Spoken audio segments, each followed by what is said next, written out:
The mid-1950s in France had been a period of radical transformations that Picasso simply could not ignore. An economic and demographic expansion has occurred, and urbanization has generated deep changes in the landscapes around Paris and on the Côte d'Azur. Picasso has mixed feelings towards these changes. He seems to have withdrawn from the coast he has loved so much since he discovered it in 1919 after buying in Vauvenargues and Mougins in the country. During this time, he pays great attention to the new landscape urbanization creates. In 1951, Picasso visited the Cité Radius, created by French architect Le Corbusier in Marseille as a model to solve the housing question in France.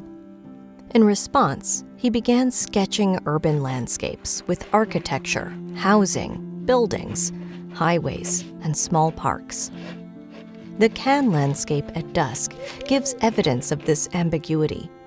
He paints, on the same canvas, the wonderful view he has from his Villa La Californie at the top of a hill in Cannes. From there, he could enjoy the sea and the Laurent Islands. He paints a crane as well. Does he condemn all this construction which transforms the city, the Croisette, now? Or is he fascinated by this crane in the sky? It is not possible to say.